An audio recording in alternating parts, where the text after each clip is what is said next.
আজি পহিলা মাঘ চৌদিশে উৎসৱমুখৰ পৰিৱেশ কামৰূপৰ বংশৰত ব্যতিক্ৰমী ৰূপত বিহু উদযাপন এই দৃশ্য কামৰূপৰ বংশৰৰ বিগত ২৭ বছৰ ধৰি বংশৰ ভাই ভাই সমিতিয়ে বংশৰত উদযাপন কৰি আহিছে ভোগালী এইবেলিও উৰুকাৰ পৰা ৩ দিনীয়া কাৰ্যসূচীৰে আয়োজন কৰিছিল বিহু ৰাজ্যৰ লগতে গাঁওখনত যাতে শান্তি সম্প্ৰীতি বজাই ৰাখিব পাৰে তাৰ কামনাই কৰে গাঁওবাসীয়ে উল্লেখযোগ্য যে মকৰ সংক্ৰান্তিৰ দিনা ৰাজ্যৰ বিভিন্ন অঞ্চলত মেজি জ্বলোৱা হয় কিন্তু কামৰূপৰ বংশৰত প্ৰতি বছৰে পহিলা মাঘৰ দিনা দাহন কৰা হয় মেজি বংশৰ ভাই ভাই ভেলাঘৰ সমিতিয়ে আজি প্ৰায় ২৭ বছৰ অতিক্ৰম কৰিলে আৰু এনেকুৱা সুন্দৰ পৰিৱেশত এনেকুৱাকৈ ভেলাঘৰ আমি দাহন কৰি আহিছোঁ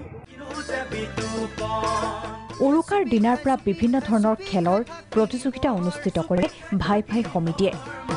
আজি মেজি জ্বলোৱাৰ পূৰ্বে স্থানীয় কণমানিৰ নৃত্যৰে কাৰ্যসূচী শুভাৰম্ভ কৰে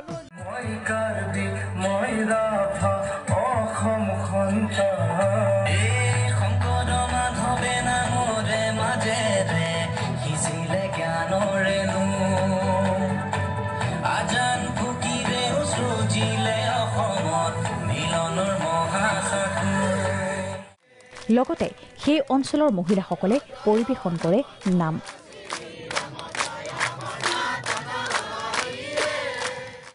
তাৰ পাছতে দাহন কৰা হয় মেজি ইপিনে হাজোৰ জাতিয়াতো আজি মেজি দাহন কৰা হয় জাতিয়াবাসীয়ে এইবাৰ ব্যতিক্ৰমী প্ৰচেষ্টাৰে বিহু উদযাপন কৰে অবৈধ বেদখলকাৰীয়ে বন ধ্বংস কৰি জীৱকুলক পক্ষীকুলক বিব্ৰত কৰিছে আমি আমাৰ হেদালবৰীৰ পৰা